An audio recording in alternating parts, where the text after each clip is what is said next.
Au moment où j'ai franchi la porte de cette salle d'audience, ma fille Céline a laissé échapper un petit rire nerveux. Mon gendre, Frédéric, a simplement secoué la tête comme si j'étais une plaisanterie pitoyable. Mais alors le juge a levé les yeux. Il est devenu blanc comme un linge. Son marteau a glissé de sa main tremblante tandis qu'il murmurait un nom que personne dans cette salle ne connaissait. Le scalpel. Il me fixait droit dans les yeux. Ma famille pensait qu'elle envoyait un vieillard sénile derrière les barreaux. Il n'avait aucune idée qu'il venait de déclarer la guerre à un fantôme. Tout a commencé, comme souvent ces choses-là, par une insulte que j'étais censé ignorer. C'était un dimanche, le déjeuner dominical. J'étais assis au bout d'une longue table en acajou poli, un meuble si long qu'on aurait pu y faire atterrir un avion. Ma fille Céline et son mari, Frédéric Morel, tenaient salon dans leur immense villa de Neuilly-sur-Seine. La piscine à débordement n'est pas négociable. Frédéric a lancé Céline d'une voix tranchante. Il faut que ça donne l'impression qu'elle se déverse directement dans le jardin. Frédéric, un homme dont les costumes sur mesure semblaient toujours une taille trop ajustée, n'a même pas levé les yeux de son téléphone. « Tout ce que tu veux, chérie. Dès que l'affaire de Majorque se conclut, tu pourras avoir une piscine remplie de champagne. » Il fanfaronnait, étalait sa réussite. C'est un coup à 9 chiffres garanti. Il parlait à travers moi, discutant de piscinistes, de l'opération à 9 chiffres de Frédéric et du prochain gala de charité de Céline, comme si j'étais un meuble, un vieux fauteuil dont ils avaient hérité sans savoir où le mettre. Je m'appelle Bernard Delacroix, 71 ans, et j'étais invisible. Depuis que Madeleine, ma femme, était décédée il y a 10 ans, j'avais fait ce que je croyais être la bonne chose.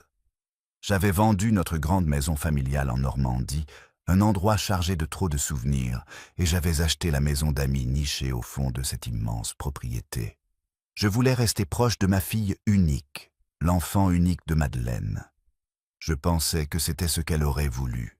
Mon petit-fils, Hugo, qui avait 16 ans, semblait être le seul à reconnaître ma présence. Il a regardé le long de la table. « Papy, mon match de championnat, c'est la semaine prochaine. Tu veux venir? On joue contre Saint-Germain. » Avant même que je puisse ouvrir la bouche, Frédéric l'a coupé. Sa voix était lisse, dégoulinante d'un mépris désinvolte. Il ne s'est même pas donné la peine de me regarder. « Hugo, n'embête pas ton grand-père, il a besoin de repos. Il est vieux. » Céline, ma fille pergloussée. C'était un son léger, aérien, mais qui tranchait plus profond qu'un couteau. « Il a raison, mon chéri. Laisse-le tranquille. Il est sûrement fatigué rien que d'être assis là. » Ils avaient décidé pour moi. Ils avaient diagnostiqué mon niveau d'énergie, mes envies, toute mon existence sans même un regard dans ma direction. Je n'ai rien dit.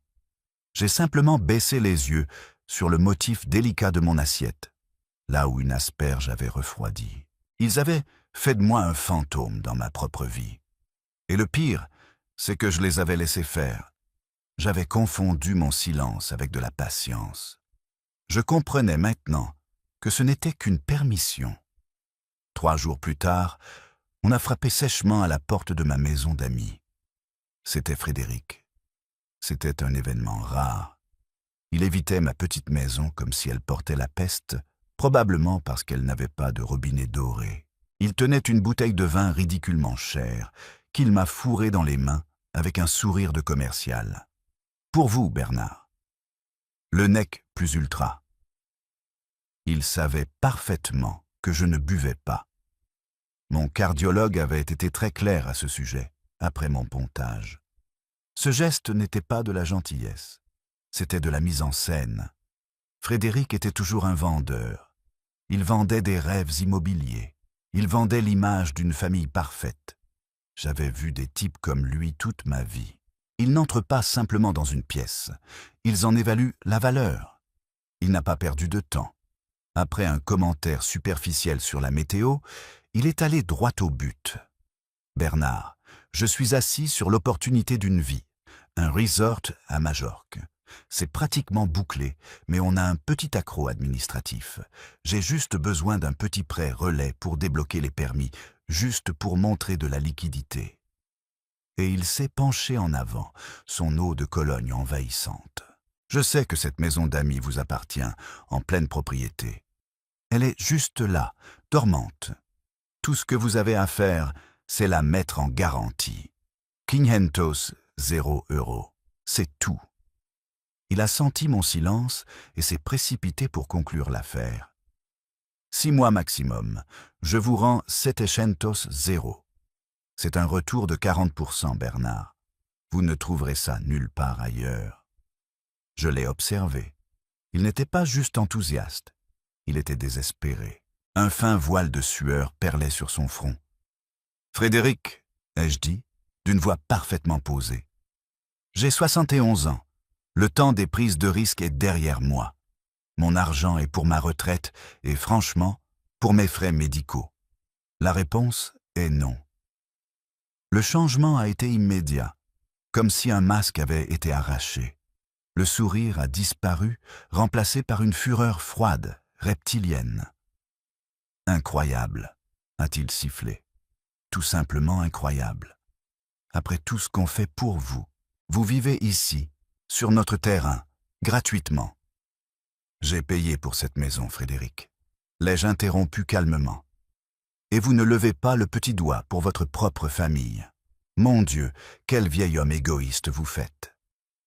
Il disait que je vivais sur son terrain. Il ne savait pas, ou avait commodément oublié. Quand j'avais acheté cette maison d'amis il y a 10 ans, je n'avais pas acheté que la maison. J'avais aussi acheté la parcelle d'1 hectare sur laquelle reposait son imposante villa. Son bail amphithéotique de 99 ans pour €1 symbolique par an, c'était avec moi. C'était lui qui vivait sur mon terrain. Il n'en avait aucune idée. Il a jeté la bouteille de vin sur ma table basse avec assez de force pour me faire tressaillir. « Vous allez regretter, vieillard. Vous allez regretter d'être aussi égoïste. » Il est sorti en trombe, claquant la porte. La vibration a fait trembler la photographie de Madeleine sur mon bureau. Une semaine plus tard, je me suis réveillé à 3 heures du matin. Une douleur sourde se propageait dans ma poitrine, irradiant le long de mon bras gauche. Ce n'était pas la douleur vive et lancinante d'une crise cardiaque, mais l'étreinte suffocante et familière de l'angine de poitrine. Le stress. Mon cardiologue m'avait prévenu. Ne jouez pas les héros, Bernard.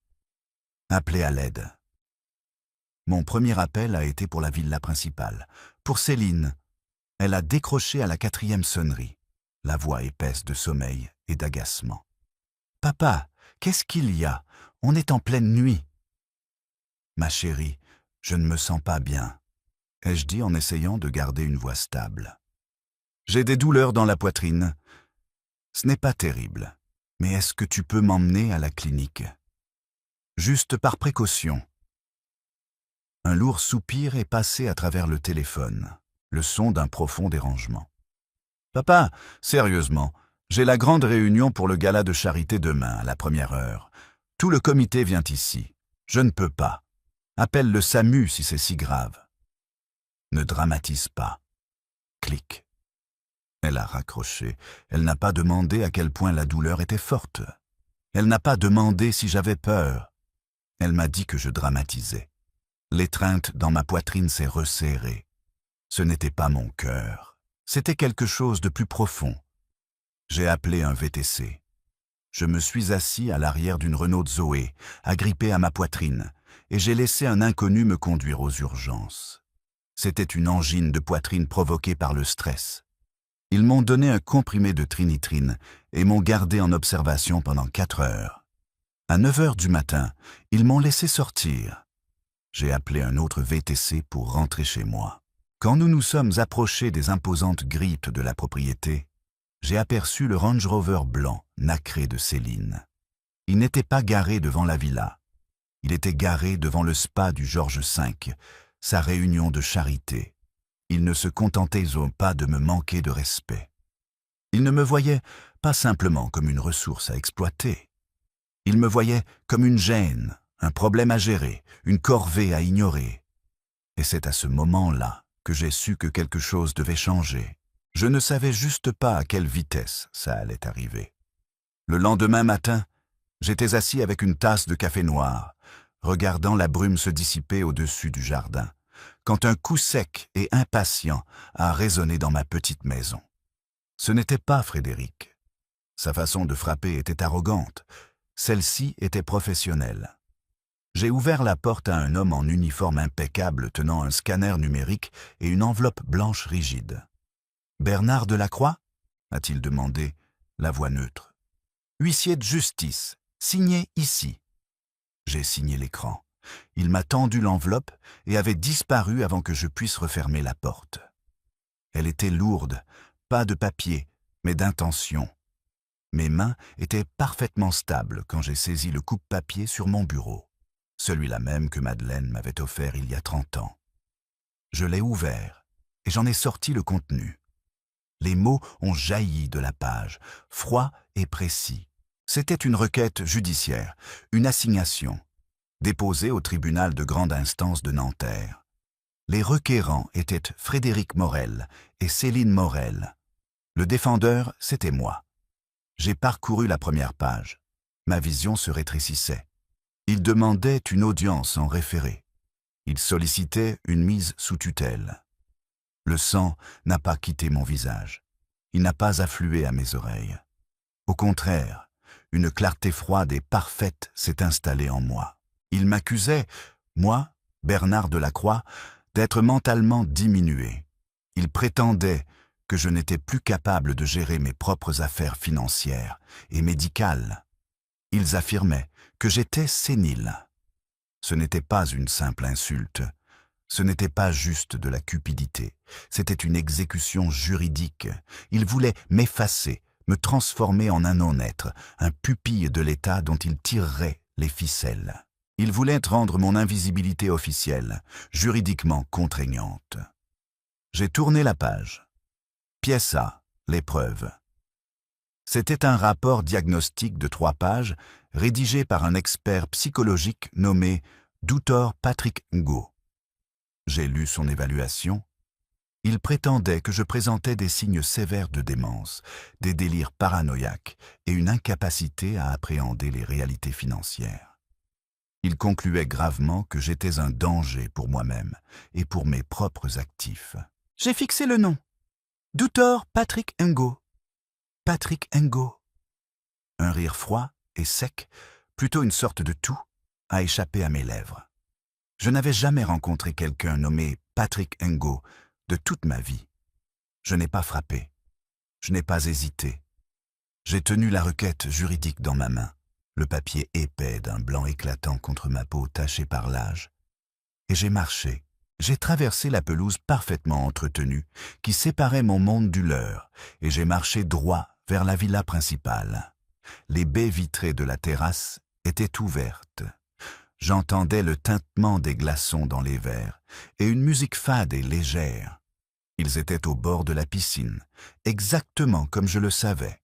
Céline était étendue sur une chaise longue, lunettes de soleil sur le nez, un magazine en équilibre sur le ventre. Frédéric se tenait près du bar extérieur, se servant un énième cocktail. Ils avaient l'air détendus, insouciants, comme 2 prédateurs qui venaient de poser un piège et attendaient patiemment que leur proie se vide de son sang. J'ai mis le pied sur la terrasse. La musique s'est arrêtée. Mon ombre est tombée sur Céline. Elle s'est redressée, surprise, baissant ses lunettes de soleil. « Papa, qu'est-ce que tu fais ? Tu interromps notre... » Sa voix s'est éteinte quand elle a vu les papiers dans ma main. Elle n'a pas regardé mon visage. Elle a regardé les papiers. Frédéric s'est retourné, un faux sourire plaqué sur le visage. « Bernard, on était justement en train de... » Puis il a vu la requête. Le sourire n'a pas simplement disparu. Il s'est inversé en un rictus d'agacement avant qu'il ne le masque rapidement par une fausse inquiétude. J'ai levé l'enveloppe. Qu'est-ce que c'est que ça ? Céline a tressailli, détournant le regard vers la piscine, incapable de croiser mes yeux. Mais Frédéric était un comédien. Il a posé son verre, essuyé ses mains sur une serviette et croisé les bras. Il prenait une position de force. « Papa !» a-t-il dit, sa voix dégoulinante d'une pitié condescendante. « On espérait que vous n'auriez pas à le voir comme ça. On comptait vous en parler juste avant l'audience. » « Qu'est-ce que c'est que ça ?»« C'est pour votre bien, » a dit Frédéric en s'avançant. « Écoutez, après ce petit incident cardiaque de la semaine dernière, Céline et moi, on a réalisé que vous ne pouvez tout simplement plus vous occuper de vous-même. Vous oubliez des choses. Vous êtes confus. J'ai eu un problème digestif, Frédéric. » Il a balayé l'air de la main, rejetant ma réalité. « C'est ce que vous croyez. Mais vous étiez souffrant. Vous étiez désorienté. Et si c'était pire la prochaine fois? Vous avez besoin de quelqu'un pour gérer les choses pour vous.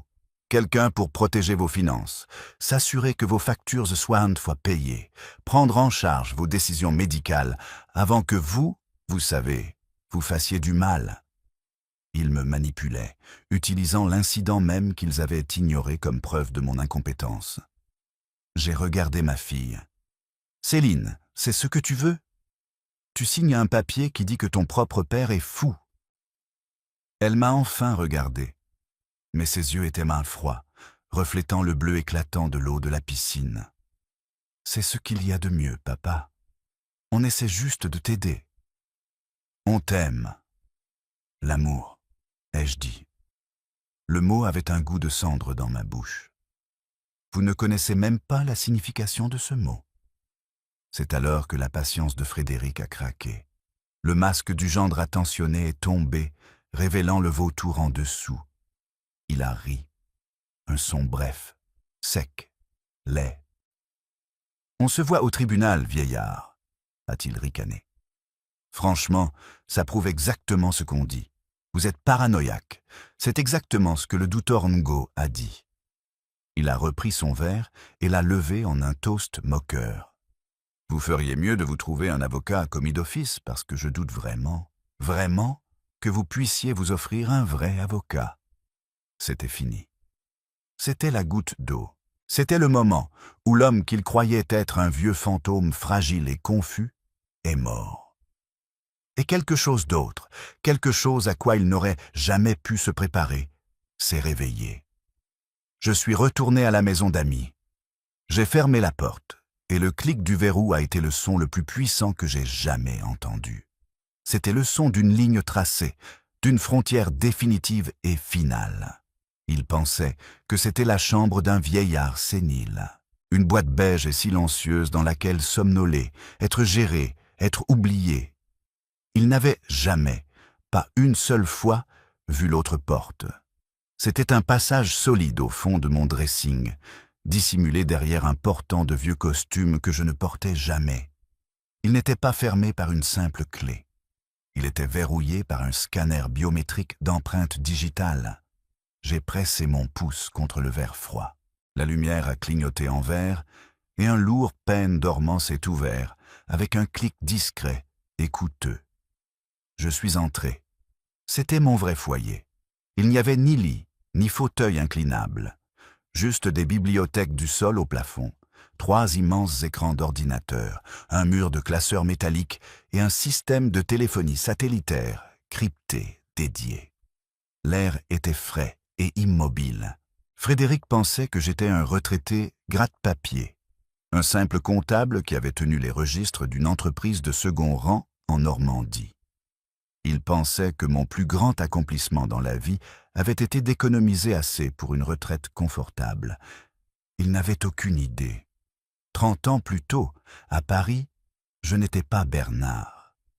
Les PDG des entreprises du CAC 40, les sénateurs corrompus, les politiciens de haut rang, tous avaient un autre nom pour me désigner.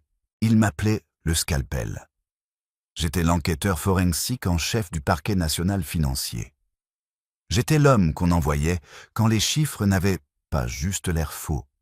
Ils avaient l'air impossibles. Je ne me contentais pas de suivre l'argent. Je le disséquais.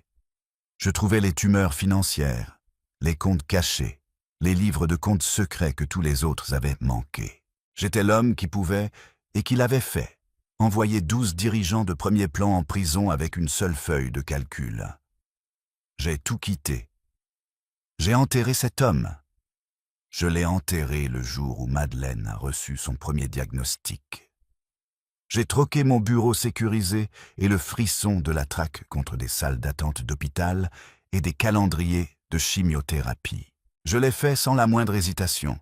Je suis devenu un mari à plein temps, puis un veuf, puis un père essayant de renouer avec une fille que je connaissais à peine, et finalement un grand-père invisible. J'ai laissé le scalpel mourir parce que ma famille avait besoin de Bernard. Aujourd'hui, Frédéric Morel et ma fille venaient de donner au scalpel une excellente raison de sortir de sa retraite. Je me suis assis devant la console. J'ai contourné ma ligne téléphonique normale et j'ai saisi le combiné sécurisé. Mes doigts n'ont pas tremblé quand j'ai composé le numéro à 11 chiffres. C'était un numéro que je n'avais pas utilisé depuis 10 ans, mais que je n'avais jamais oublié. Il a sonné 2 fois. Une voix nette et professionnelle a répondu à l'autre bout « Margot Valentin ». « Margot », ai-je dit, « c'est Bernard Delacroix ». Il y a eu une pause, pas de confusion, de choc, de reconnaissance. Monsieur Delacroix. Sa voix était soudain, sans souffle. Mon Dieu, je pensais que vous aviez disparu de la surface de la terre. Mon père. Il demande de vos nouvelles tout le temps. Il s'est toujours demandé ce qu'était devenu le scalpel. Je suis à Paris, Margot. J'ai besoin de vous ici demain.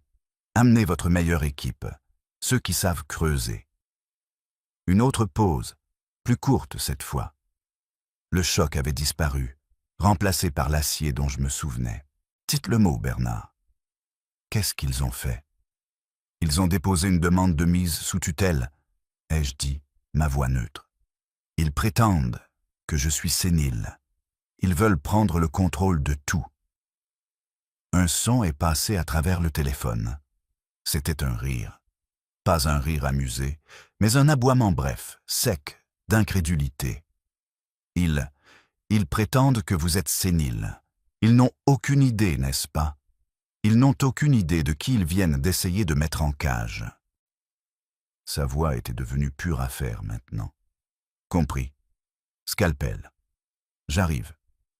Dites-moi juste, où voulez-vous que je fasse la première incision? Margot Valentin est arrivée à 10 heures pile. Elle ne ressemblait pas à une avocate parisienne de haut vol. Pas de voiture tape à l'œil, pas de sac à main à 1 000 €. Elle portait un simple tailleur pantalon sombre. Ses cheveux étaient traités en un chignon sévère, et ses yeux avaient la couleur de l'acier froid. Elle portait un unique porte-document fin. Elle était l'exact opposé de Frédéric Morel. Elle était substance, pas apparence. Elle était la fille de son père. Elle n'a pas perdu de temps en politesse. Elle est entrée dans mon bureau secret, ses yeux balayant la pièce une seule fois, enregistrant les serveurs, les moniteurs, les classeurs verrouillés. Elle a hoché la tête une seule fois, avec appréciation. « Ils n'ont vraiment aucune idée, n'est-ce pas ?» a-t-elle dit. Ce n'était pas une question. « Ils pensent que je suis un vieillard confus. » ai-je répondu en faisant glisser la requête sur mon bureau. Ils ont fourni leurs preuves. Pièce A. Un douteur Patrick Nogo. Margot a ramassé le document. Elle ne l'a pas lu en entier. Ses yeux ont juste parcouru le nom et la signature. Douteur Patrick Ngo. Évaluation psychologique. Compris. Elle a ouvert son porte-document d'un coup sec, en a sorti une tablette et a tapé le nom dans une base de données sécurisée. « Donnez-moi 3 heures, a-t-elle dit. « Prenez-en 2, ai-je répondu. Elle a souri, un sourire fin et acéré qui n'atteignait pas ses yeux. Je vous rappelle dans une. Elle est repartie aussi silencieusement qu'elle était arrivée. Pendant l'heure suivante, je n'ai pas juste attendu. J'ai commencé mon propre travail. J'ai commencé à cartographier l'architecture financière de Morel Investissement SAS et des autres SCI que je savais qu'il avait créés. Je construisais le squelette. Margot allait m'apporter la chair. Ma ligne sécurisée a vibré exactement 58 minutes plus tard. J'ai décroché. Bernard. Margot, c'était rapide. C'était facile, a-t-elle répondu, la voix nette, digitale, dénuée d'émotion. Quand ils font aussi mal les choses, les fils pendent au sol, ils n'attendent que d'être tirés. Bernard, vous n'allez pas le croire. Essayez toujours. D'accord. Premièrement, le douteur Patrick Ngo n'est pas psychologue. J'ai attendu. Il n'est pas psychiatre. Il n'est pas neurologue. Il n'est même pas médecin généraliste. Je sentais la chute arriver. Qu'est-ce qu'il est, Margot? Il est dentiste. J'ai laissé le mot flotter dans l'air. Un dentiste. Un homme qui détartre les dents et bouche les caries. Un homme qui avait signé un document juridique me déclarant mentalement inapte. L'insolence, la pure arrogance de la chose était à couper le souffle. Un dentiste, ai-je répété, la voix neutre.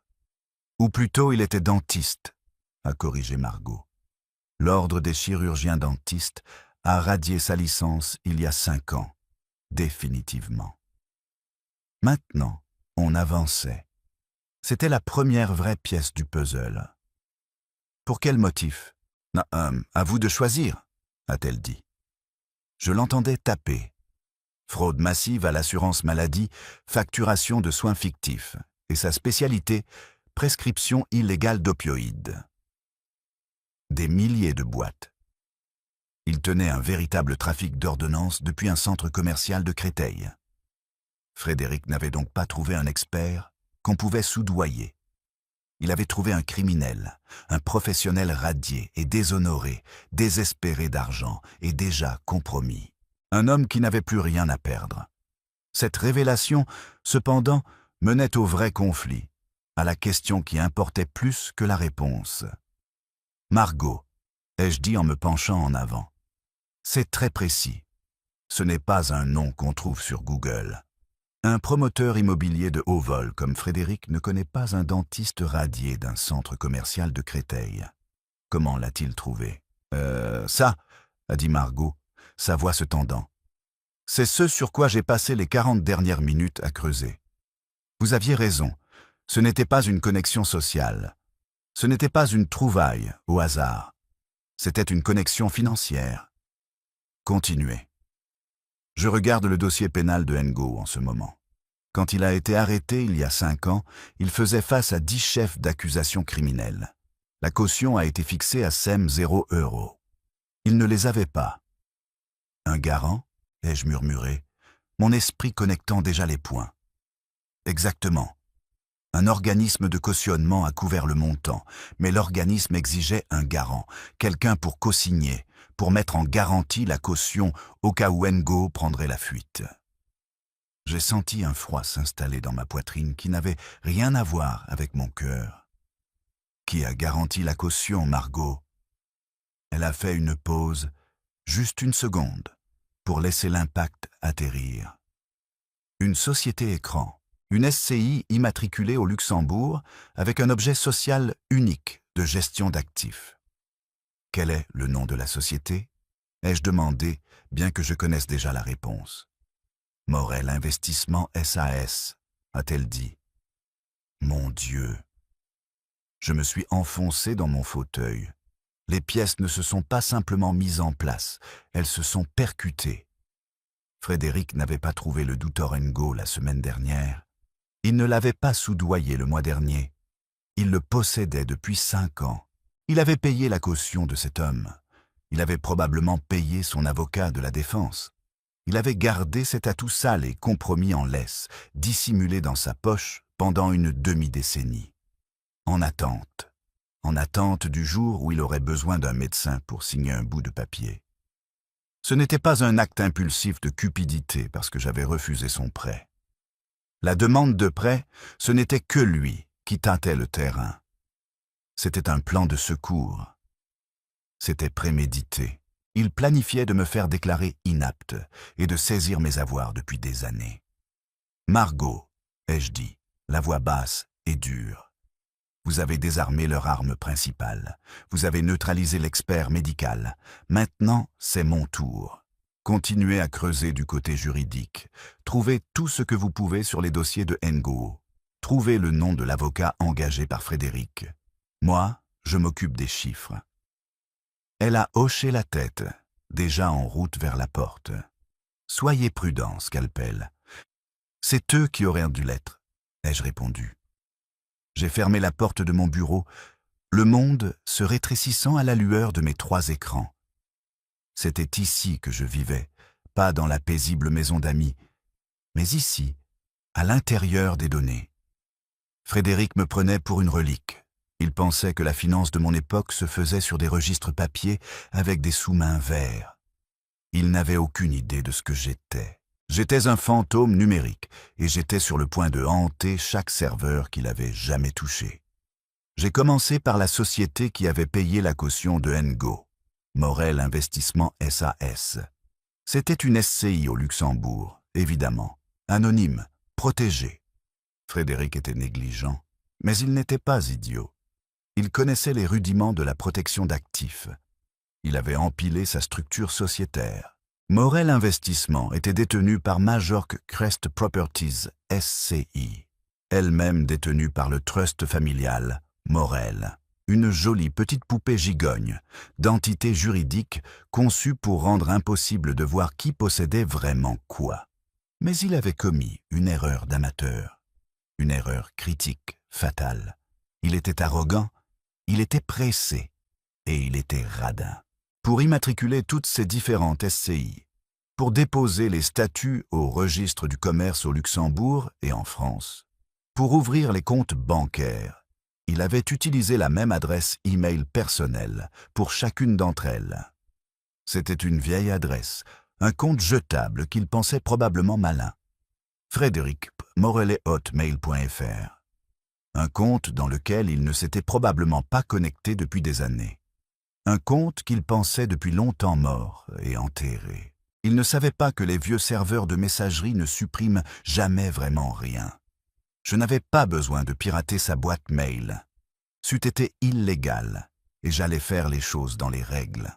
Mais je n'avais pas besoin de lire ses courriels. J'avais juste besoin de voir à qui il parlait. J'ai passé l'adresse email à travers une série de bases de données auxquelles j'avais encore accès, des portes dérobées dans le système central financier que le PNF avait mis en place des décennies plus tôt et avait oublié de fermer. Je cherchais des schémas, des correspondances avec des banques, des virements, des demandes de prêts. En 20 minutes, j'ai eu un résultat, un gros. L'adresse email était liée à une data room sécurisée, un coffre-fort virtuel où prêteurs et emprunteurs échangent les documents financiers sensibles. Et Frédéric avait été très occupé. La data room n'était pas chez une banque normale, pas une BNP Paribas ou une Société Générale. C'était chez un fonds de capital investissement, un nom qui a fait se dresser les poils sur mes bras. Bastion Capital. Ce n'étaient pas des banquiers. C'étaient des capitalistes vautours. Ils ne prêtent pas aux entreprises solides. Ils trouvent des hommes désespérés comme Frédéric, des hommes que tous les autres ont déjà refusés. Et ils leur offrent une bouée de sauvetage, une bouée attachée à une ancre. Je n'avais pas accès à la data room elle-même, mais j'avais accès aux journaux du serveur. Je pouvais voir les noms de fichiers. Je pouvais voir les objets des emails. Et c'est tout ce dont j'avais besoin. C'était un carnage. L'opération à 9 chiffres de Frédéric à Majorque n'était pas une affaire en or. C'était un désastre catégorique. Il n'avait pas juste rencontré un accro. Il avait manqué d'argent à mi-chemin de la construction. Il avait falsifié ses rapports de liquidité pour obtenir le prêt initial. Il avait menti à ses sous-traitants, qui déposaient maintenant des privilèges. Il n'avait pas juste grillé quelques millions. Les journaux montraient une combustion totale du capital de 50 millions d'euros. 50 millions, et Bastion Capital l'avait découvert. Les emails n'étaient plus polis. Ils étaient frénétiques, un déluge de notifications de défauts automatisées. Puis les emails personnels, Frédéric suppliant pour un délai. Encore 60 jours, Le projet est solide. Un problème temporaire de trésorerie.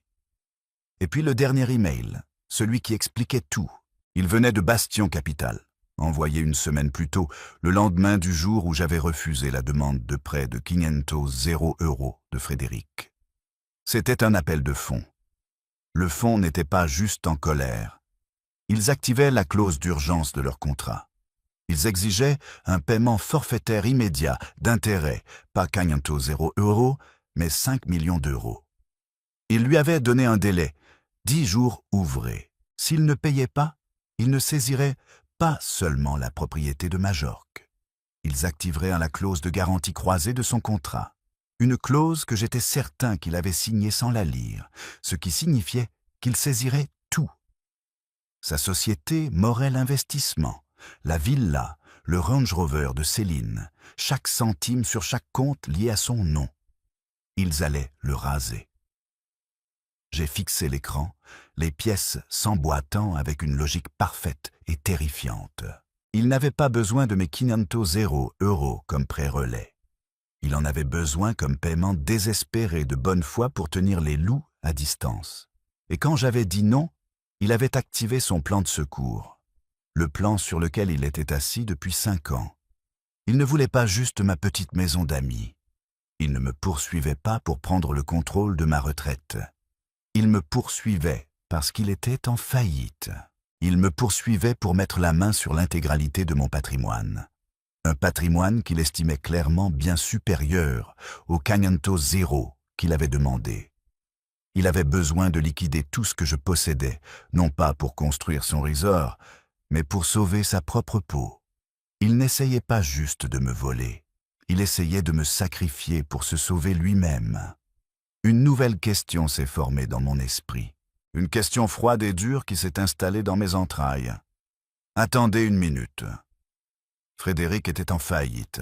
Il faisait face à un appel de fonds de 5 millions d'euros. C'était un animal acculé qui saignait de l'argent par tous les pores. Alors d'où venait l'argent pour m'attaquer? Un procès comme celui-ci, même frauduleux, n'est pas donné. Les avocats, même les plus véreux, exigent des provisions. Ils ne travaillent pas à crédit. Et le douteur Ngo, un criminel radié et déshonoré. Il n'aurait jamais mis son nom sur un acte de faux témoignage en échange d'une promesse. Il aurait exigé du liquide d'avance, et beaucoup. D'où Frédéric, un homme qui ne pouvait pas payer ses propres factures, avait-il trouvé 50 ou 0 € en cash pour déposer cette assignation. Mon esprit est revenu au déjeuner du dimanche, à Frédéric fanfaronnant sur son affaire de Majorque, mais aussi à Céline. De quoi se vantait-elle? Non, pas la piscine. C'était son association caritative, le prochain gala, la collecte de fonds. Mon cœur s'est serré. Quand Madeleine est décédée, j'avais pris une partie de l'argent de la vente de notre maison en Normandie, plusieurs millions d'euros, et je l'avais placé dans un fonds de dotation caritatif. Je l'avais appelé la Fondation Madeleine Delacroix. Sa mission était de financer le type de recherche précoce sur le cancer qui aurait peut-être pu la sauver. J'avais nommé Céline directrice générale. Je pensais que ça lui donnerait un but, une connexion avec la mère qu'elle avait perdue. J'étais le fondateur, bien sûr, avec un droit de regard total, mais je ne l'avais jamais exercé. Je lui faisais confiance. C'était le nom de ma femme. C'était ma fille. J'ai décroché le téléphone et composé le numéro de la banque privée parisienne qui gérait les actifs de la fondation. Un banquier, à qui je n'avais pas parlé depuis 5 ans, a répondu, la voix pleine de surprise quand je me suis identifié. « Monsieur Delacroix, quel plaisir. On a habituellement de nouvelles que de Céline. » J'imagine, ai-je dit, la voix froide. J'invoque mes droits de fondateur. J'ai besoin d'un relevé exhaustif et détaillé de toutes les dépenses et transferts de la Fondation Madeleine Delacroix sur les 12 derniers mois. Il me le faut dans les 5 prochaines minutes. Par messagerie sécurisée. Monsieur, ça risque de prendre un certain temps à compiler. 5 minutes, ai-je dit, et j'ai raccroché. Ma messagerie sécurisée a sonné 3 minutes plus tard. Le PDF était en pièces jointes. J'ai ouvert le fichier. Mes mains étaient parfaitement immobiles. J'ai regardé la première ligne. La valeur totale des actifs. Elle était censée dépasser largement les 3 millions d'euros. Le chiffre qui me fixait 400 euros, 0 euros. J'ai fait défiler vers le bas, mon sang se transformant en glace. La fondation était en hémorragie. J'ai vu les petits dons habituels auxquels je m'attendais. 5 zéros pour un laboratoire de recherche ici. 10 zéros pour un centre de soins palliatifs là. Et puis je les ai vus. Les autres charges, frais administratifs, honoraires de conseil, prestations d'organisation événementielle. Elles étaient massives. SEM et 50 à 0 euros, versés il y a 2 mois. Le bénéficiaire, Morel Investissement SAS, la société de Frédéric. Il avait facturé l'association de sa femme pour du conseil. Un autre débit, 80 euros, pour des prestations d'organisation de gala. Le prestataire était listé sous le nom de Paris Prestige Événements SARL. Il m'a fallu moins de 60 secondes pour vérifier le nom. C'était une société écran immatriculée 3 mois plus tôt. Son siège social était une boîte postale à Montreuil, et le gérant unique mentionné dans les statuts, Frédéric Morel. Il se payait 80 euros pour organiser sa propre fête. Mais la dernière preuve, la plus dévastatrice, la plus écrasante pour l'âme, n'était pas dans les postes comptables. Elle était dans les justificatifs de paiement. J'ai cliqué sur les liens vers les chèques numérisés. La banque les conservait pour toutes les transactions supérieures à 20 euros. Le chèque de CM et 50 à 0 euros à Morel Investissement. Le chèque de 80 euros à Paris Prestige Événements. J'ai regardé la ligne de signature, la signature élégante et fluide, autorisant les transferts. Ce n'était pas Frédéric, c'était Céline Morel. J'ai fermé les yeux. Je m'étais préparé à la corruption de Frédéric. C'était un serpent, et les serpents mordent. C'est leur nature. J'avais même, dans un recoin de mon cœur, envisagé que Céline soit faible, naïve, manipulée, que Frédéric l'ait trompée ou forcée. Mais ça n'était pas de la faiblesse. C'était un partenariat actif. C'était de la complicité. C'était ses signatures, aussi claires que le jour. Elle n'était pas simplement manipulée. Elle participait activement au pillage de l'héritage de sa propre mère. Elle volait de l'argent destiné aux malades du cancer. Le volait à un fonds portant le nom de sa mère. Et elle utilisait cet argent volé pourquoi? Pour financer la fantaisie en train de s'écrouler de son mari. Non, c'était pire. J'ai regardé les dates. Le premier transfert majeur remontait à 6 semaines. Le second, à 3 semaines. C'était l'argent d'amorçage. C'était l'argent qu'ils utilisaient pour payer les avocats chargés de me faire déclarer fou. Ils ne se contentaient pas de me voler. Ils utilisaient la mémoire de Madeleine pour financer l'exécution de son époux. J'avais cru qu'il existait une ligne, une limite de décence, de famille, de compassion humaine élémentaire que ma fille ne franchirait pas. Je m'étais trompé. Elle n'était pas juste perdue. Elle n'était pas juste faible. Elle était une co-conspiratrice. Et à cet instant, elle a cessé d'être la victime de cette histoire. Elle a cessé d'être ma fille. Elle est devenue l'ennemi. J'ai fixé la signature de Céline sur le chèque numérisé, la boucle élégante de son C, la signature qui avait payé l'avocat pour me faire déclarer fou avec l'argent de sa mère. À cet instant, le chagrin que je ressentais, le choc, la tristesse profonde, tout cela ne s'est pas simplement estompé. Ça s'est évaporé, ça a été remplacé par autre chose, quelque chose de froid, d'acéré et parfaitement limpide. Le scalpel était de retour au bloc opératoire. J'ai décroché la ligne sécurisée. Margot. Elle a répondu à la première sonnerie. Bernard, je suis déjà en train de fouiller le cabinet d'avocats qu'ils ont engagé. Ce sont des charognards, mais ils sont connus pour... Ça n'a plus d'importance. L'ai-je coupé? Ma voix avait un son différent, même à mes propres oreilles. Plate, dure, comme de l'acier poli. Changement de plan, Margot. Quoi? Quel changement de plan? Nous ne sommes plus en défense, ai-je dit. Nous n'allons pas réfuter leur dossier. Nous allons les détruire. Nous allons arracher tout cet édifice. Racines et branches. C'en est fini. Il y a eu un silence sur la ligne. Bernard, a-t-elle dit. Qu'est-ce que vous avez trouvé? La signature de ma fille sur des chèques tirés de la fondation de ma femme. Ils ont utilisé l'argent de Madeleine pour financer cette attaque. Mon Dieu, Bernard, gardez votre sympathie, ai-je dit. J'ai besoin de donner. Vous avez trouvé le fonds vautour avec lequel il est en affaires. Celui qui est sur le point de le balayer. J'ai besoin de leur nom maintenant. J'ai entendu le cliquetis rapide et précis de son clavier. Il est en défaut de paiement auprès d'un fonds appelé Bastion Capital. Bernard, ces gens sont des monstres. Ils ne négocient pas. Ils liquident, c'est tout. Je sais exactement qui ils sont, ai-je dit. Et pour la première fois en 10 ans, un sourire froid et mince a effleuré mes lèvres. Bastion Capital. Je ne connaissais pas juste le nom. Je connaissais l'homme qui l'avait bâti de rien. Philippe Arnaud. Margot ne savait pas. Personne ne savait.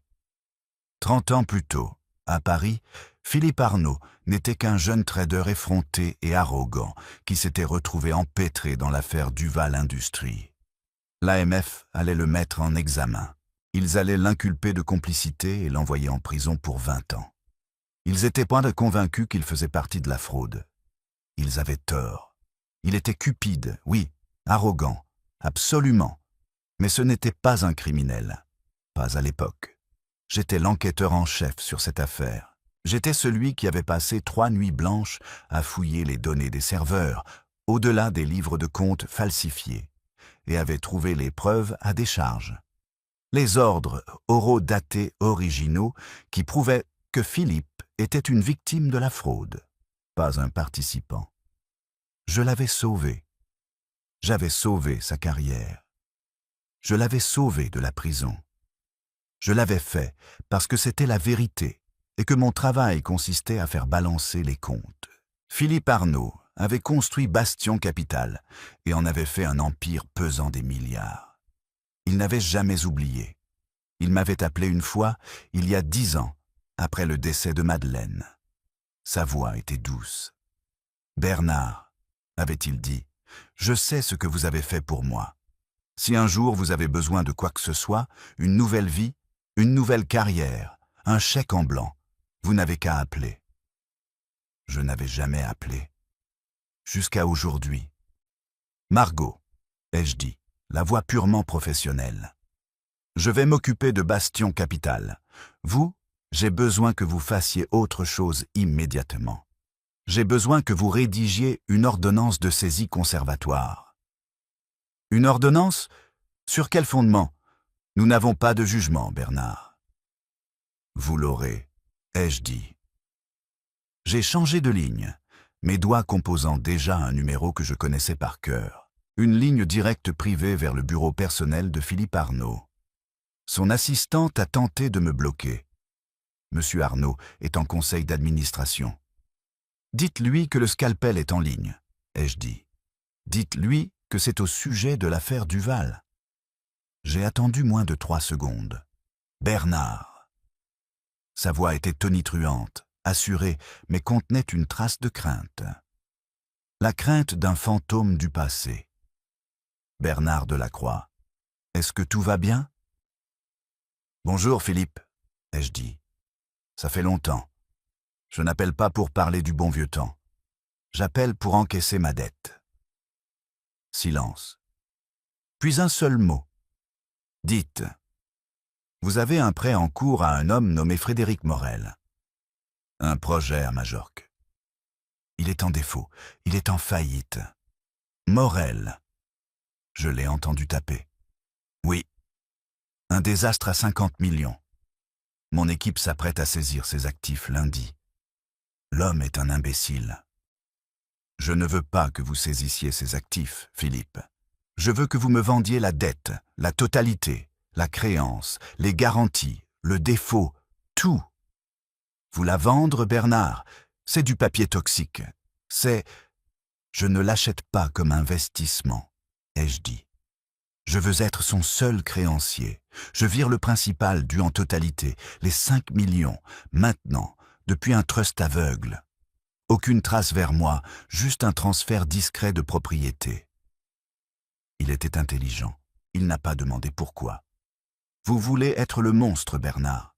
D'accord. Vous m'avez sauvé la vie. C'est le moins que je puisse faire. Il a aboyé des ordres à quelqu'un hors ligne. Mes avocats vont exécuter le transfert. Ce sera fait dans l'heure. La dette est à vous. Merci, Philippe. Non, Bernard, a-t-il dit, sa voix mortellement sérieuse. Merci à vous. Bonne chasse. J'ai raccroché, j'ai rappelé Margot. C'est fait, ai-je dit. Bastion Capital ne détient plus la créance. C'est moi. Margot a eu le souffle coupé. J'ai entendu son inspiration aiguë. Bernard, vous avez racheté sa dette. Vous êtes sa banque. Je suis son cauchemar, ai-je corrigé. Maintenant, finissez de rédiger cette ordonnance de saisie. Il est en défaut sur un prêt de 5 millions d'euros envers moi. Je veux le privilège sur cette villa. Je veux ses voitures. Je veux sa société Morel Investissement. Je veux tout. J'envoie l'huissier chez lui dans l'heure. Non, ai-je dit? Non. Vous gardez ce document. Il s'attend à un combat sur ma santé mentale. Il n'a aucune idée que toute sa vie est en jeu. Nous n'allons pas le signifier. Nous n'allons pas le prévenir. J'ai regardé la date sur la requête, la date de l'audience. Nous allons entrer dans cette salle d'audience et nous allons le lui remettre en main propre, juste devant le juge. Nous sommes dans un long couloir éclairé au néon devant la salle 5B. Margot Valentin me regarde, le visage impassible, tenant un unique porte-document fin. « Bernard, vous êtes prêt ?» J'ai ajusté les poignets de ma chemise.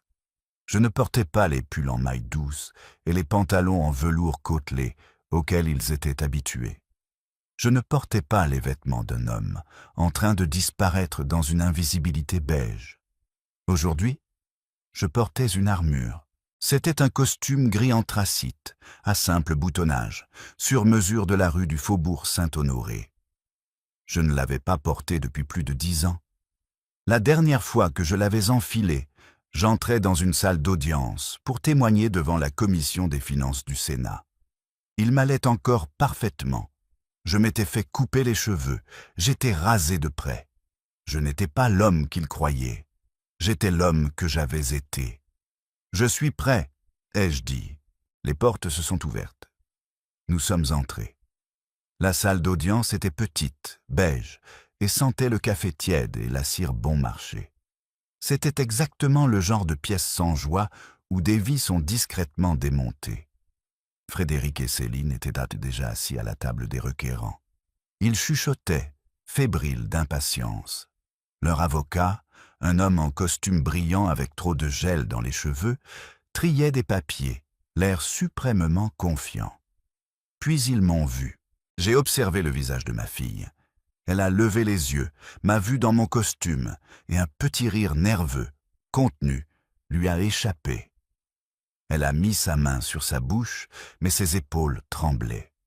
Elle s'est penchée et a murmuré quelque chose à Frédéric. Je pouvais presque l'entendre. « Regarde-le. Papa croit que c'est un enterrement ou quoi ?» Frédéric m'a simplement regardé.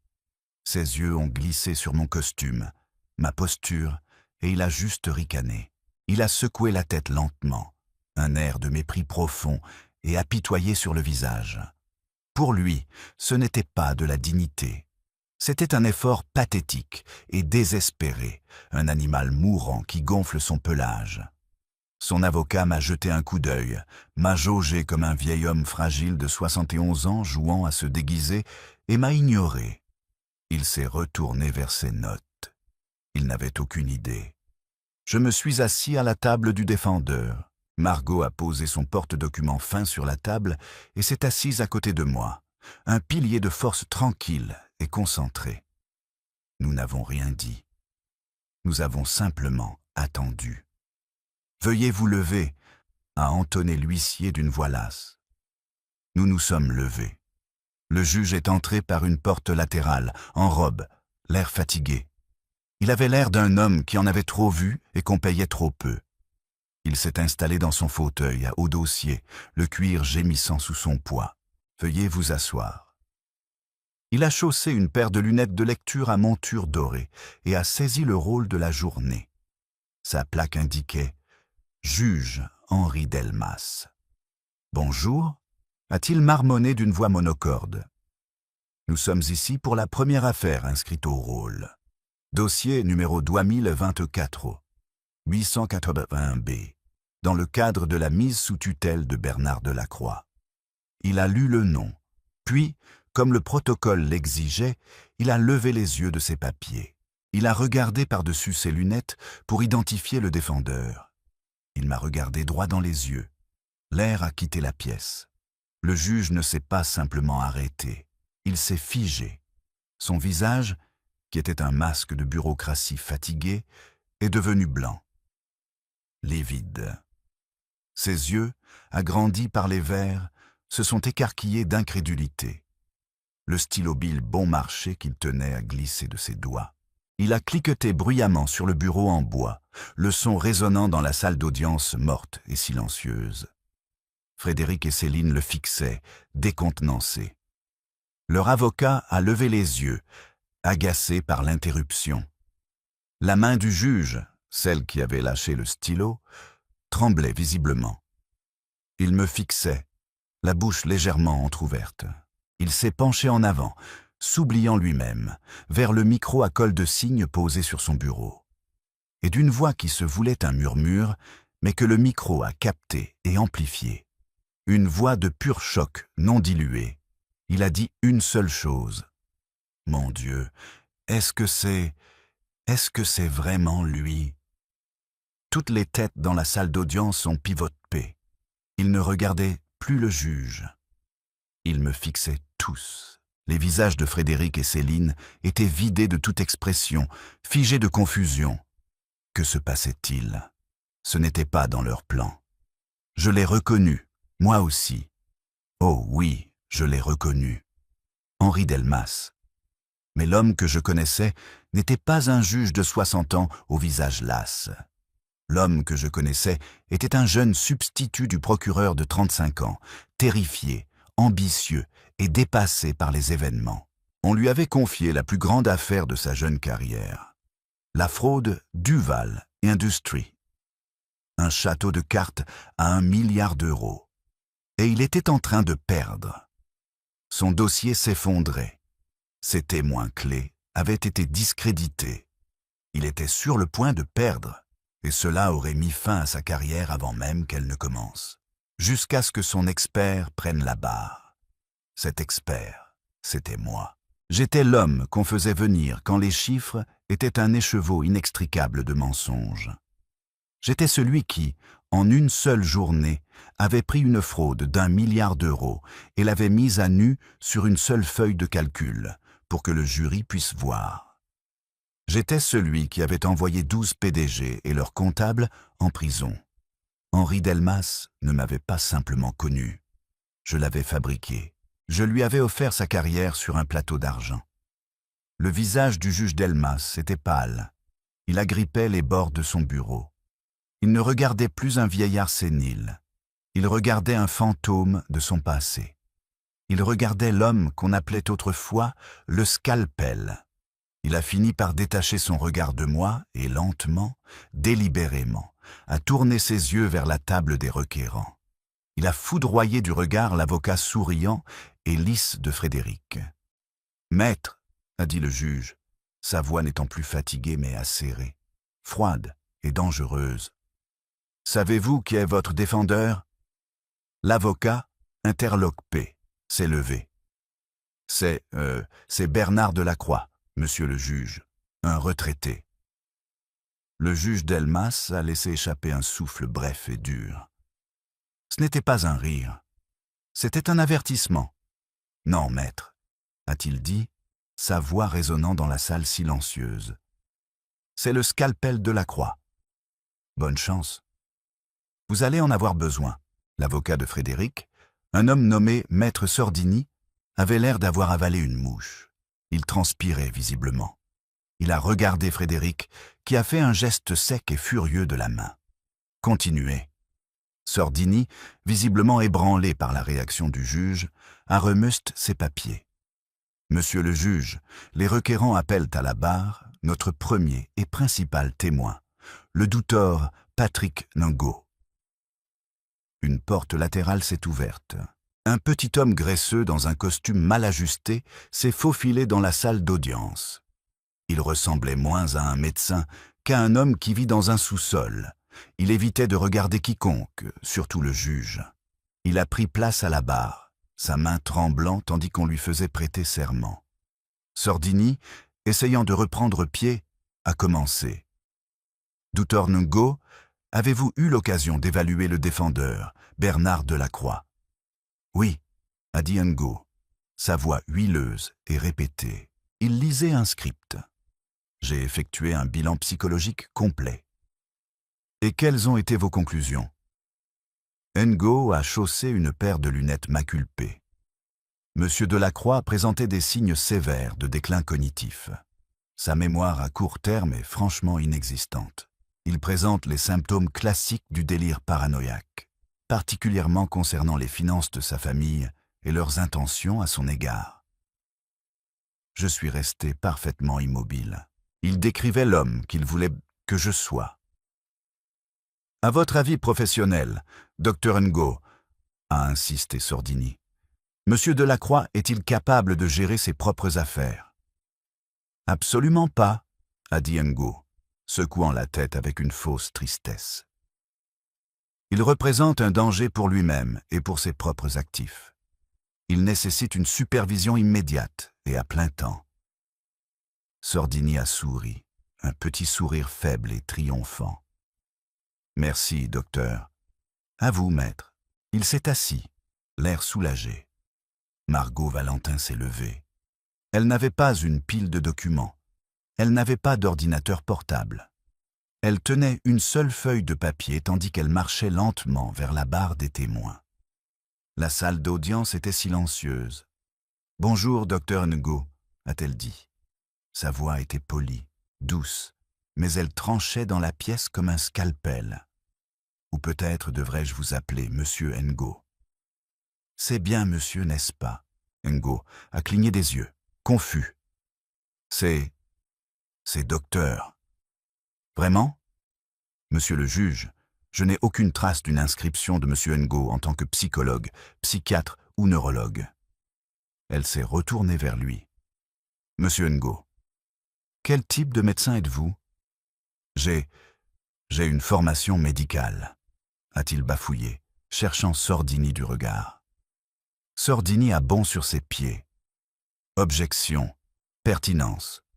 C'est une attaque personnelle. »« Rejeté !» a claqué le juge Delmas, les yeux fixés sur Ngo. « Rasseyez-vous, maître. Le témoin répondra à la question. Quelle est votre formation médicale, monsieur Ngo ?» Ngo a dégluti. « J'étais dentiste. » Un murmure a parcouru la salle. Le visage de Frédéric était blanc. « Un dentiste », a répété Margot, laissant le mot flotter dans l'air. Ou pour être plus précise, un ancien dentiste, n'est-ce pas, monsieur Ngo ? Je suis à la retraite, a-t-il menti. À la retraite ? La voix de Margot était acérée. Ou votre licence d'exercice de la chirurgie dentaire a-t-elle été définitivement révoquée par le Conseil de l'Ordre en Douamil et Dezenove ? Ngo a commencé à trembler. Ce n'est pas... C'est un document public, monsieur Ngo, a continué Margot, implacable. Révocation pour faute grave, spécifiquement pour fraude à l'assurance maladie et pour avoir dirigé un trafic illégal d'ordonnances depuis votre cabinet de Créteil. Est-ce exact ? Ngo n'avait aucune réponse. C'était un rat acculpé regardant Will dément entre Frédéric et le juge. L'avocat de Frédéric était à nouveau debout. « Objection, objection, c'est de l'intimidation. C'est un contre-interrogatoire, maître, a aboyé le juge. Et c'est fascinant. Continuez, maître Valentin. » Margot a fait un pas de plus vers la barre. « Juste une dernière question, monsieur Ngo, pour votre avis d'expert. Avez-vous, oui ou non, reçu un paiement de 25 € d'une société nommée Morel Investissement SAS 3 jours avant de signer ce diagnostic frauduleux? » « Objection !» a hurlé Sordini, la voix se brisant. « Spéculation ! Aucun fondement. » Margot ne l'a même pas regardé. Elle s'est tournée vers le juge. « Monsieur le juge, j'ai le relevé du virement bancaire ici même. » Elle s'est dirigée vers le rétroprojecteur et a placé la unique feuille de papier sur la vitre. L'image s'est affichée sur le mur, un reçu en noir et blanc, net, exposé à toute la salle d'audience. De Morel Investissement SAS. A. Patrick Ngo. Montant 25 €. Objet, conseil. Le visage du juge Delmas a viré au rouge foncé. Furieux, il a foudroyé Ngo du regard, qui avait l'air d'être sur le point de vomir. « Monsieur Ngo !» La voix du juge était un grondement sourd de tonnerre. « Vous êtes sous serment. Vous venez de commettre un parjure flagrant et éhonté dans ma salle d'audience. Vous avez déposé un document frauduleux devant ce tribunal dans le cadre d'une conspiration criminelle avec les requérants. » Il a pointé un doigt tremblant vers l'huissier. « Huissier, placez cet homme en garde à vue. Il est en état d'arrestation pour parjure. » Le son des menottes se refermant a résonné dans le silence stupéfait. Céline a laissé échapper un petit son terrifié. Frédéric était rigide, fixant son témoin vedette emmené. Tout leur dossier venait d'être passé aux menottes. L'avocat de Frédéric, Sordini, était complètement à la dérive. Il bafouillait, ses notes éparpillées. Son témoin vedette était menotté. Tout son dossier s'était évaporé, et le juge le regardait comme s'il était quelque chose qu'il avait gratté de sa chaussure. Frédéric était au-delà de la pâleur. Il était d'un rouge furieux et marbré. Il vibrait de rage. Il a attrapé Sordini par la manche et lui a sifflé quelque chose à l'oreille. Sordini, l'air terrifié de son propre client, s'est levé en tremblant. « Monsieur le juge !» a-t-il bafouillé. « Mon client, monsieur Morel, souhaiterait prendre la barre pour clarifier ce malheureux malentendu. » Le juge Delmas a haussé un sourcil. « Ah oui, vraiment? Il veut témoigner? Après que son témoin principal vient d'être arrêté pour parjure dans le cadre d'une conspiration avec lui ?» Le juge a regardé Margot. « Maître Valentin, une objection. » Margot s'est levée. « Aucune, monsieur le juge. Nous serons ravis d'entendre ce que monsieur Morel a à dire. »« Très bien, » a dit le juge, sa voix lassée de glace. « Monsieur Morel, prenez la barre. Vous êtes, bien entendu, sous serment. » Frédéric s'est frayé un chemin jusqu'à la barre des témoins, poussant pratiquement l'huissier. Il essayait de projeter de l'assurance, mais c'était un homme en train de se noyer, et il ne faisait que plus de bulles. Il s'est assis, agrippant la rambarde de la barre jusqu'à ce que ses phalanges blanchissent. « Monsieur le juge !» a commencé Frédéric, sa voix un numéro rodé, la performance lisse d'une victime blessée.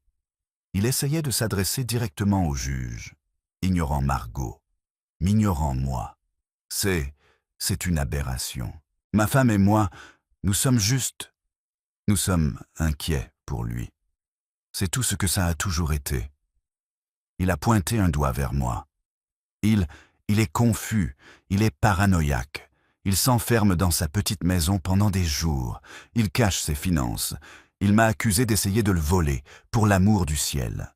Tout ce qu'on voulait, c'était l'aider, le protéger de lui-même. Et maintenant, ça. Il essayait d'avoir l'air le cœur brisé. Le résultat était monstrueux. Il n'est pas lucide, monsieur le juge. Il ne sait pas ce qu'il fait. Sordini, flairant une ouverture, a demandé Donc, votre seule motivation était l'inquiétude pour son bien-être. À 100%, a dit Frédéric, dégoulant de fausse sincérité.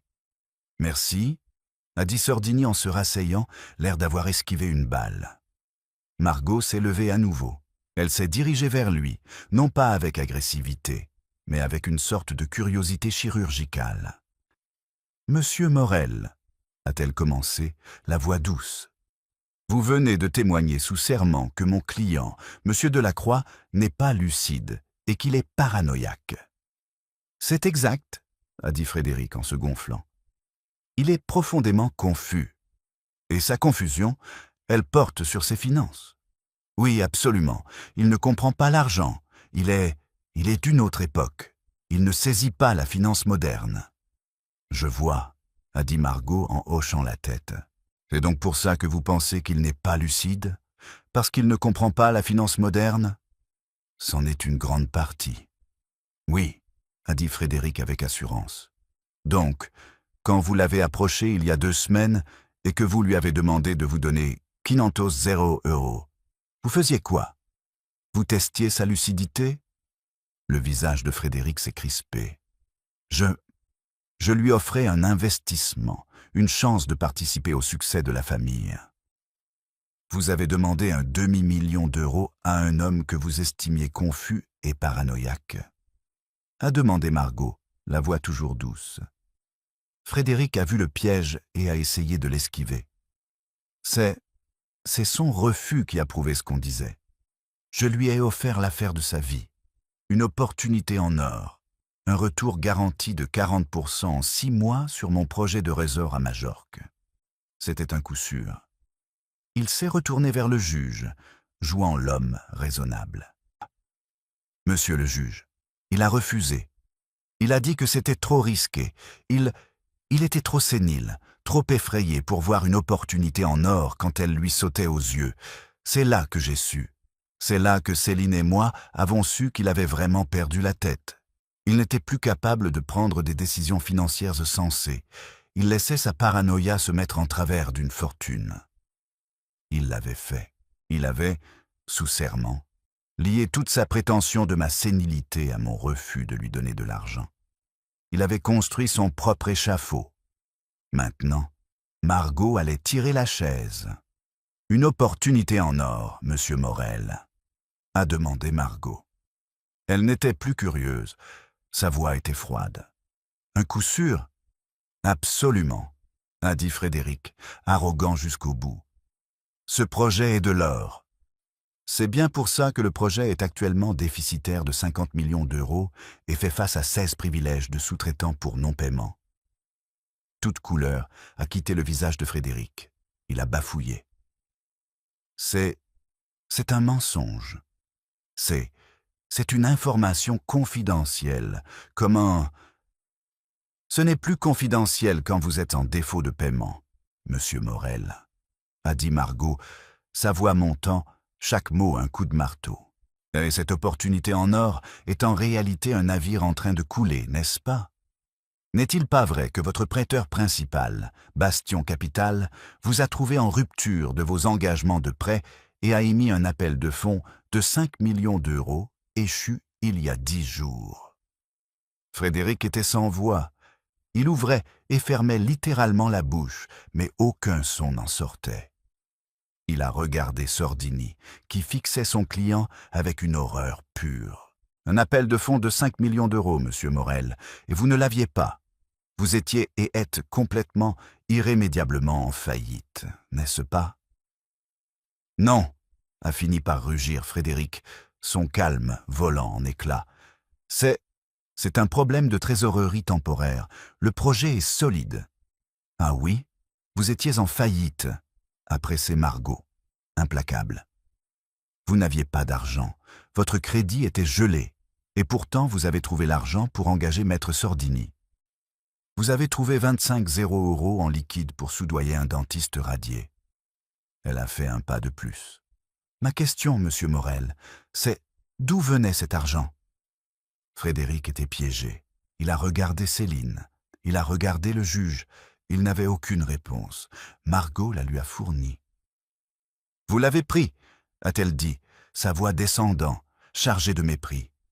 Dans une association caritative, vous l'avez pris dans la fondation Madeleine de la Croix. Au son du nom de sa mère, Céline, qui était figée sur son siège, a laissé échapper un minuscule son étranglé. « N'est-ce pas, monsieur Morel ?» a tonné Margot. « Quand vous étiez faucheux, quand votre empire s'écroulait, vous vous êtes tourné vers votre femme et vous lui avez fait signer des chèques. Vous l'avez convaincu de voler l'association caritative créée en mémoire de sa mère décédée, pour la recherche contre le cancer. Vous ne pouvez pas le prouver, a craché Frédéric. Ah, si, je peux, a dit Margot. Elle a brandi un nouveau jeu de documents. SEM et 50 0 € versés à Morel Investissement pour des honoraires de conseil.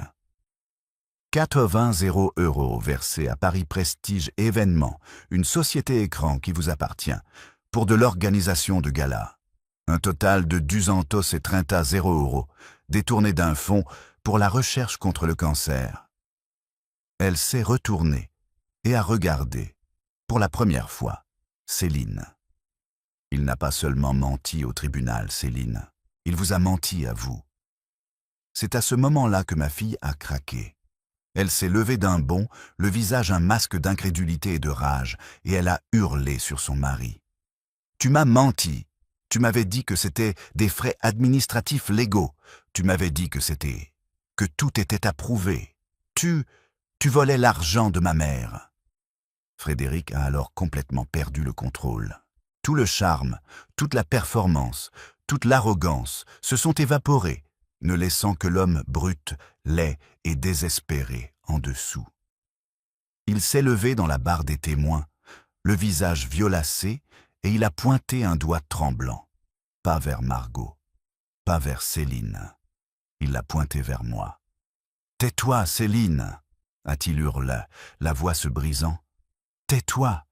C'est sa faute, toute sa faute. Ce vieil égoïste avait l'argent. Il aurait pu tout arranger. Il n'avait qu'à signer un chèque. Et il a dit non. C'est lui qui m'a forcé à le faire. Tout est de sa faute. » La salle d'audience était le chaos.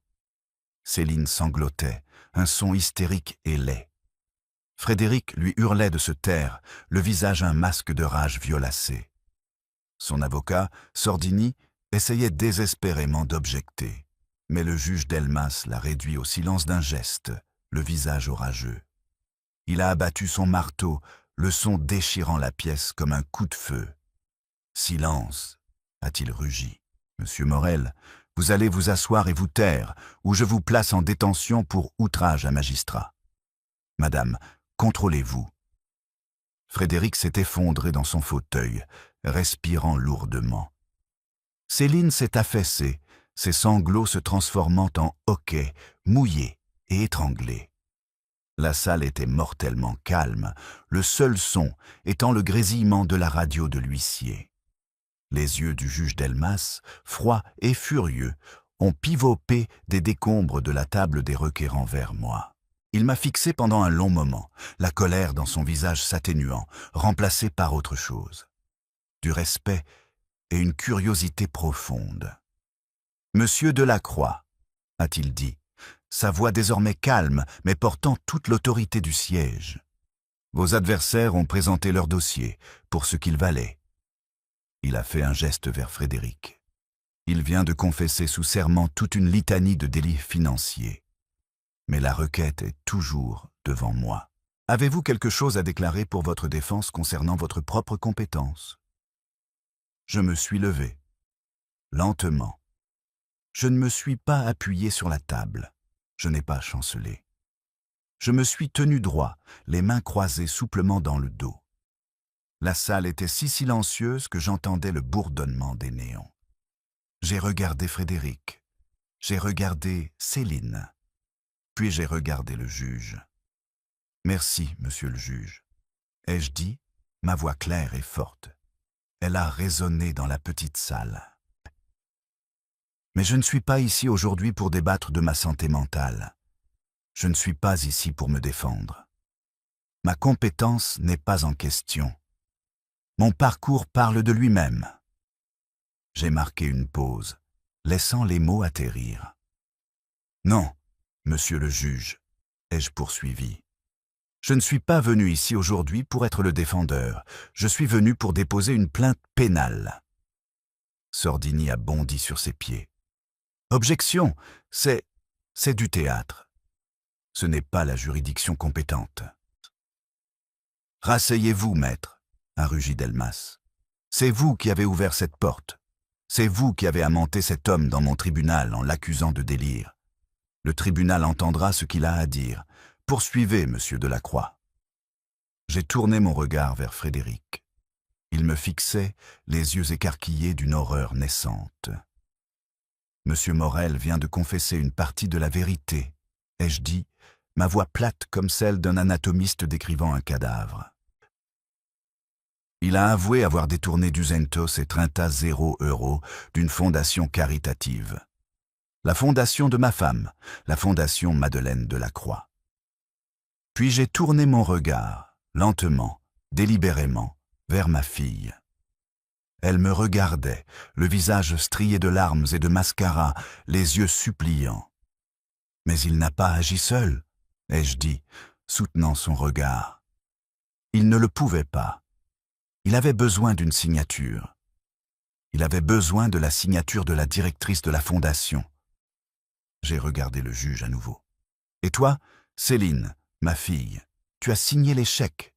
Tu as sciemment et volontairement pillé l'héritage de ta propre mère pour financer le train de vie de ton mari et pour financer cette tentative pathétique de saisir mes biens. Céline a laissé échapper un gémissement, un son de pur désespoir animal. Non, non, je ne savais pas. Il m'avait dit « Tu les as signés », ai-je déclaré, la coupant net. Ce n'était pas une accusation. C'était un fait. Frédéric, voyant sa femme s'effondrer, a trouvé un nouveau sursaut de bravade désespérée d'animal à inculper. Il s'est levé, renversant sa chaise. Il a ri. C'était un son aigu, hystérique, laid. « Tu ne peux rien contre moi », a-t-il hurlé, me pointant du doigt. « Toi, tu n'es personne, tu n'as rien. Tu crois que tu peux quoi? Déposer une plainte. C'est ma parole contre la sienne. Et toi, tu n'es qu'un vieil homme triste et sénile. Tu vis dans une maison d'amis. Une maison d'amis. Tu es fauché. Tu n'as rien. Tu n'es rien. » Sa voix se brisait, mais il était triomphant. Il y croyait. Il croyait que j'étais impuissant. Il croyait que l'argent avait disparu, qu'il ne me restait plus que mon costume. J'ai simplement attendu. J'ai laissé sa voix résonner et mourir. J'ai laissé le silence revenir. Je l'ai laissé là, haletant, un roi déchu sur une scène de sa propre fabrication. Puis j'ai souri, un sourire mince et froid. « Ah !» ai-je dit, la voix douce.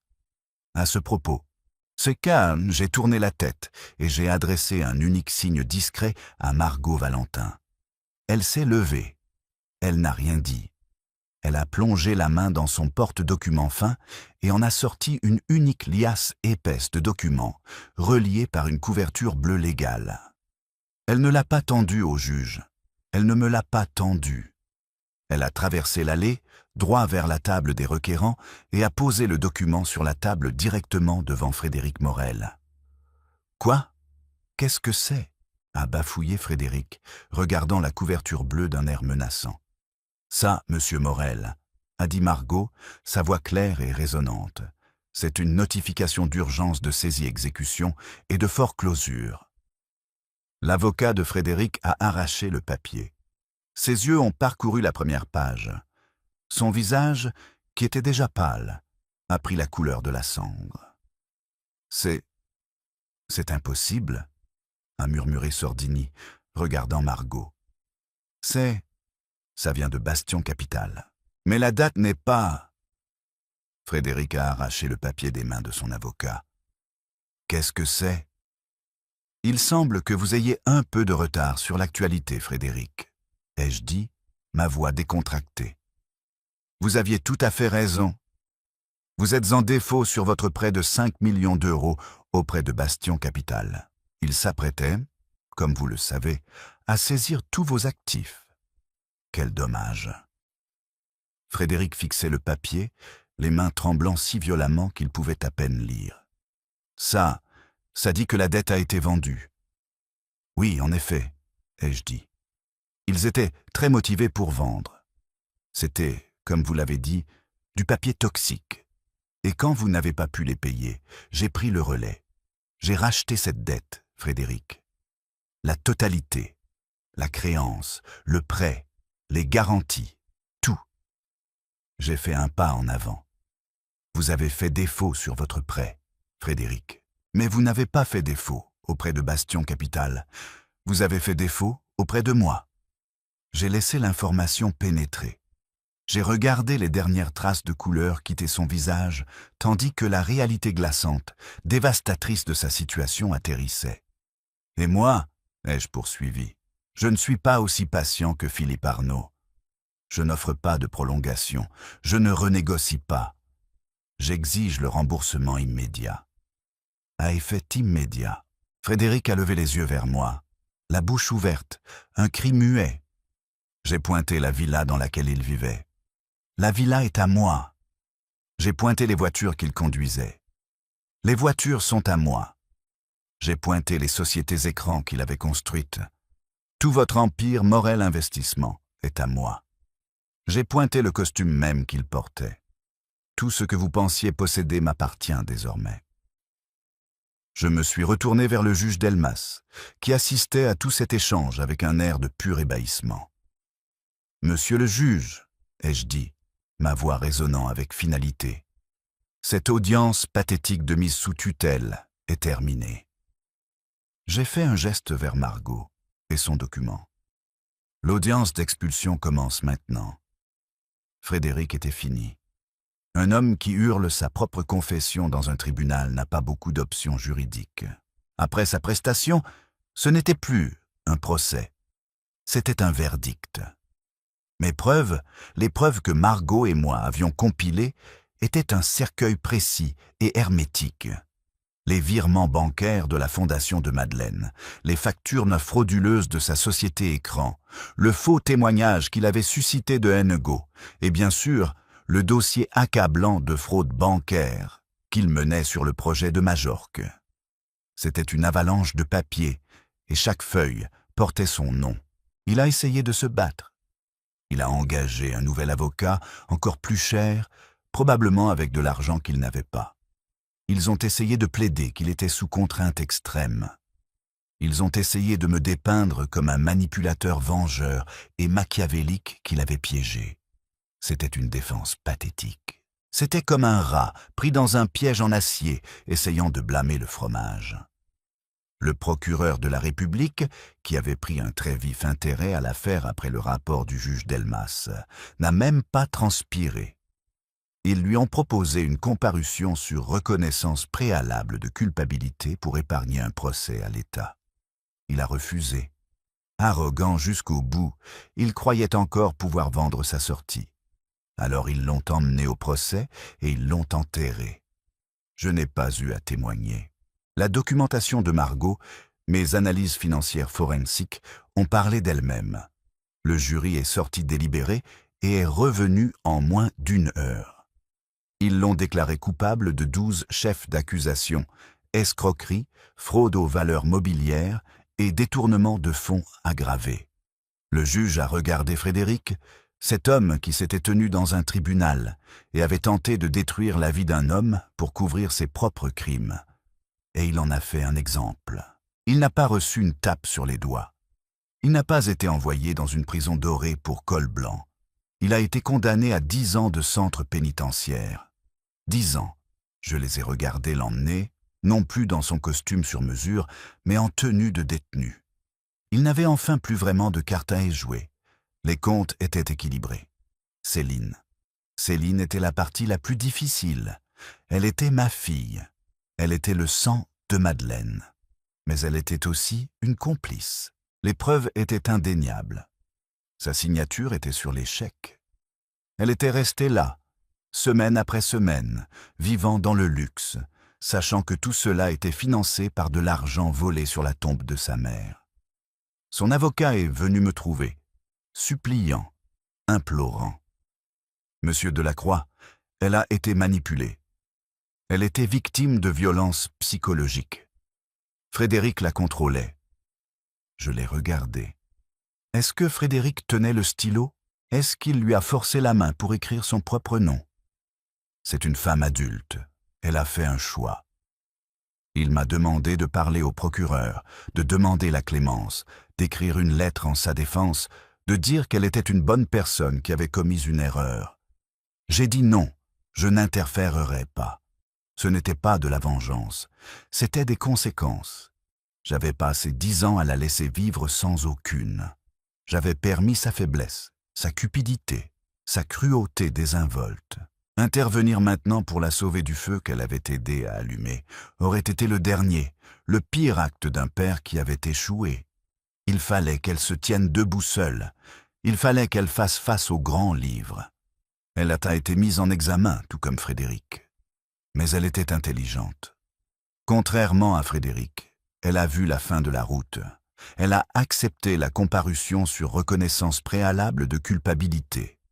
Elle a plaidé coupable de détournement de fonds caritatifs. Le juge a été moins sévère. Il a vu ses larmes. Il a entendu son témoignage sur l'emprise de Frédéric.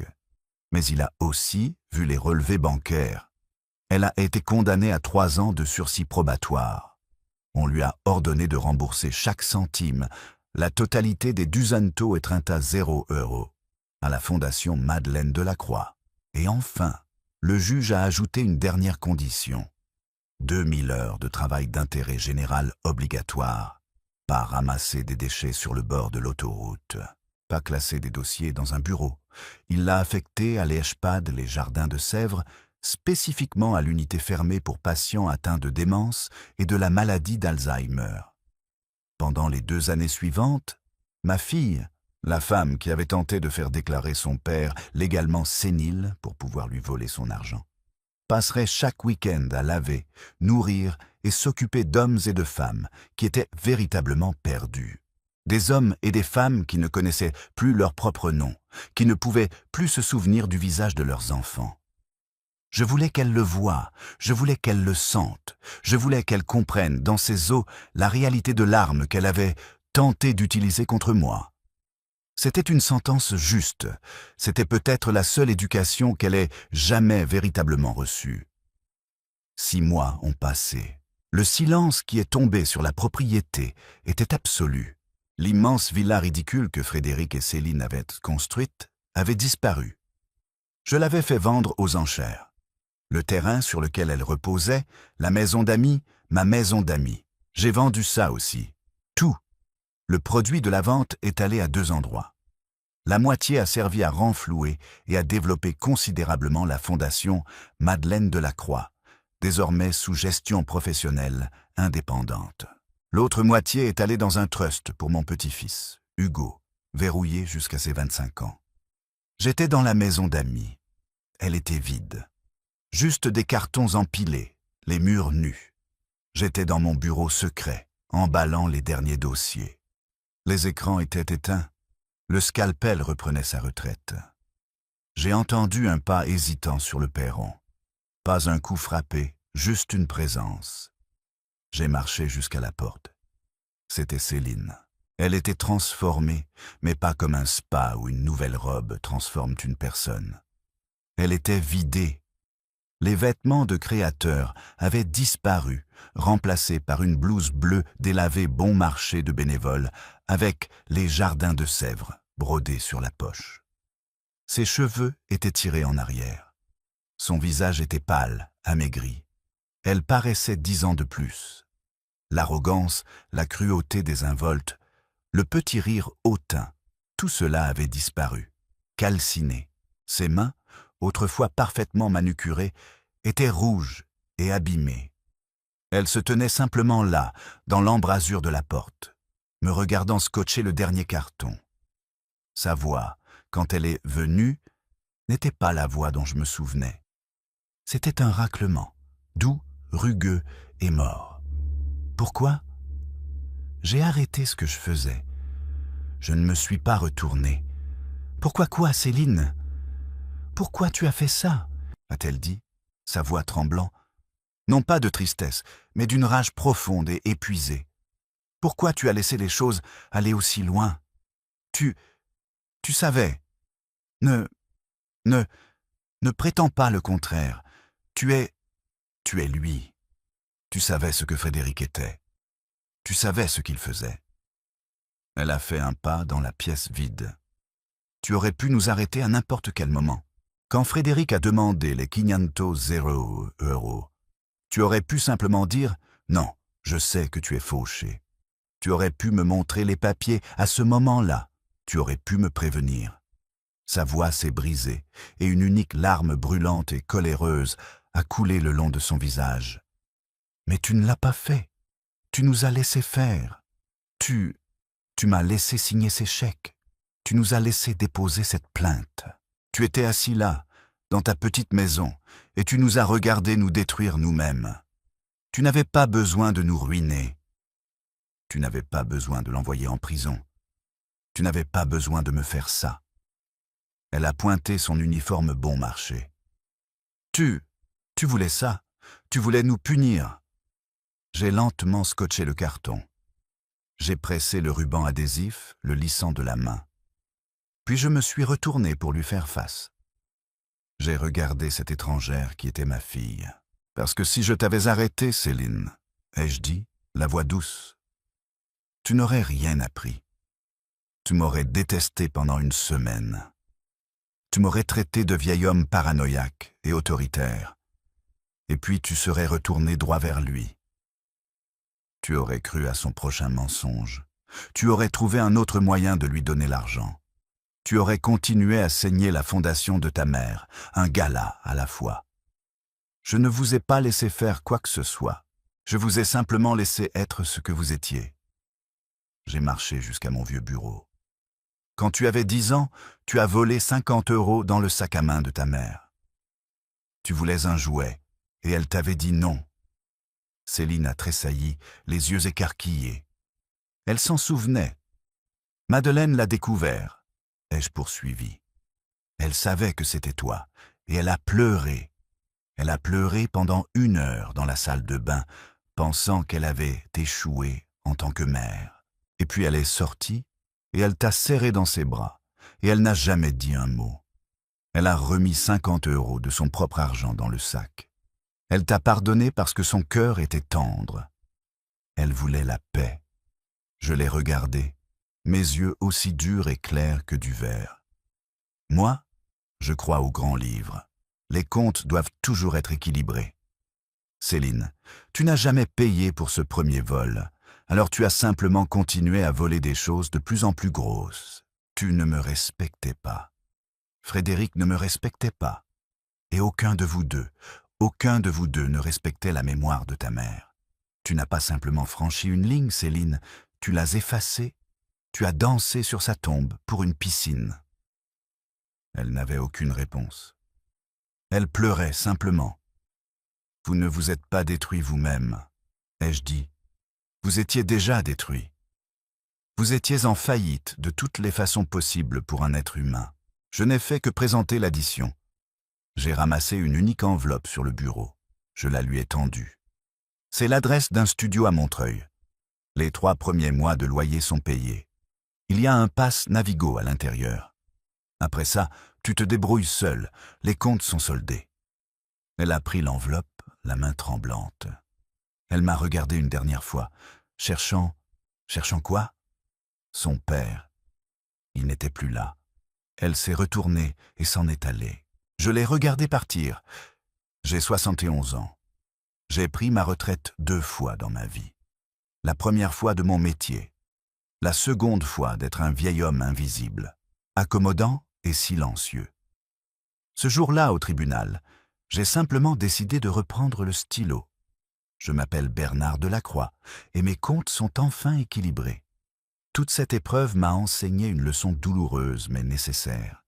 J'ai appris que le silence ne devrait jamais être confondu avec de la faiblesse. Pendant 10 ans, j'ai laissé mon amour pour ma famille m'aveugler face à leur mépris. Je pensais que la patience était une vertu, mais j'ai appris que la patience sans limite ferme n'est rien d'autre qu'une permission d'être manqué de respect. La vraie force ne réside pas dans la capacité à crier fort. Elle réside dans le fait de connaître le moment précis où agir et d'avoir la discipline d'attendre ce moment. Je ne voulais pas la vengeance, je voulais la responsabilité. Parfois, l'acte d'amour le plus profond envers soi-même, et même envers les autres, est de finalement et décisivement équilibrer les comptes. Qu'auriez-vous fait à ma place? Dites-le moi dans les commentaires ci-dessous, et n'hésitez pas à liker et à vous abonner si vous croyez que le vrai respect est quelque chose qui se mérite.